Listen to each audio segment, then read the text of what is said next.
Pourquoi Monique Bégin cette plongée en politique active?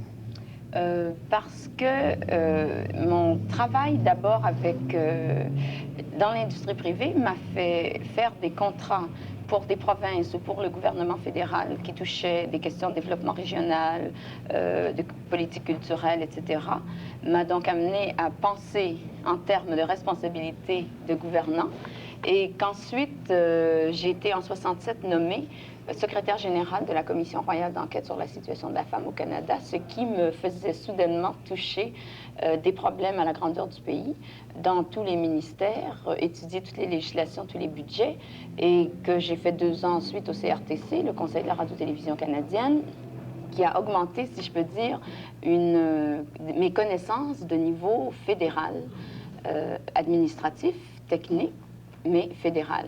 Il ne me restait plus, après avoir dit aux femmes qu'il fallait faire de la politique active, à y plonger moi-même, n'ayant pas de responsabilité familiale. Cela m'était beaucoup plus facile comme choix. Je l'ai fait. Vous n'êtes pas de celles, cependant, qui ont été plongées dans un bain politique dès leur enfance? Non, je suis vraiment ce qu'on appelle le nouveau joueur en politique. Je pense que c'est le cas peut-être de quelques autres femmes et c'est le cas des jeunes en général. Nous avions étudié durant la Commission royale que toutes les femmes au Canada qui, depuis toujours, avaient été en politique au provincial ou au fédéral, où que ce soit, avaient toujours remplacé un mari, un père, un frère, c'est-à-dire étaient entrées dans un parti à travers le capital politique accumulé par la famille.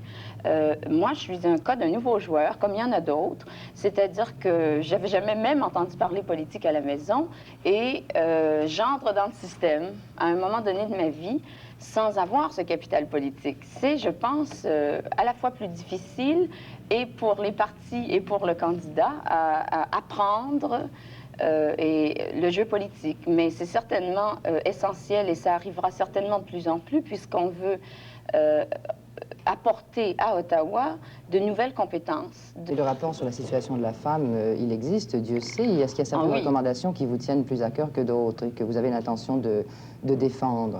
Je ne défendrai pas systématiquement certaines recommandations parce que d'abord, elles évoluent, le temps évolue, c'est un très bon rapport. Plus je le lis, plus je trouve qu'il vieillit bien, mais il reste que à travers les législations nouvelles qui vont être passées ou les programmes nouveaux qui vont être votés pour répondre à des besoins urgents de relance économique ou de n'importe quoi, je vais toujours, là où j'aurai à travailler, essayer de me rappeler de comment ça affecte les femmes. Je ne peux pas m'en tenir strictement à un rapport qui est déjà vieux de 2 ans. Et est-ce que vous comptez sur les femmes pour vous appuyer? Moi, je crois à la solidarité féminine, quoi qu'en pensent certains grands anthropologues ou certains certains intellectuels.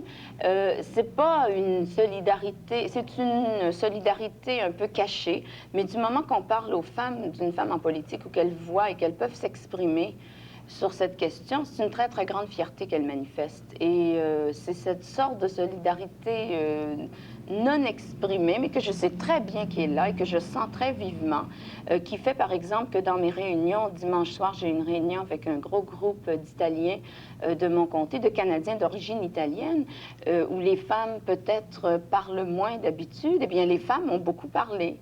Le seul fait que j'étais une femme candidat leur permettait de s'exprimer, je pense, plus. Elles pouvaient plus facilement entrer dans le jeu. C'est une identification très subtile, je crois, qui se passe. Et quel style de campagne faites-vous? Une campagne de type, est-ce que je vais dire familière, dans le sens que les grosses assemblées publiques contradictoires, c'est pas mon rayon. J'ai pourtant le plus gros comté du Québec, le deuxième plus gros du Canada, 138 000 de population. Mais les gens en veulent plus, les gens veulent avoir un sentiment de partage, de participation. Alors, c'est les petites assemblées de cuisine, les visites de commerçants avec une ou un commerçant de l'endroit, les centres d'achat qui, évidemment, permettent malheureusement moins un vrai échange, mais qui permettent quand même un échange de type un peu personnel. On serre quand même la main de la personne et tout ça. J'ai l'impression que vous menez une bataille. Non, c'est l'opération Charme. Elle joue pour vous? Bien, l'opération Charme en tout bien, tout honneur. L'opération Charme, au point de vue positif, travailler intéresser positivement des gens à des problèmes ou des questions politiques plutôt que le travail confrontation, conflit. C'est dans ce sens-là que je le dis. Parce qu'il faut Alors, quand vous dites bataille, là, c'est une bataille très précise parce que je sais où je veux aller, puis il faut gagner des élections et il faut pour ça travailler énormément son organisation. Mais ça peut se travailler positivement, ça peut se travailler négativement. On peut travailler contre quelque chose. Moi, je travaille pour quelque chose.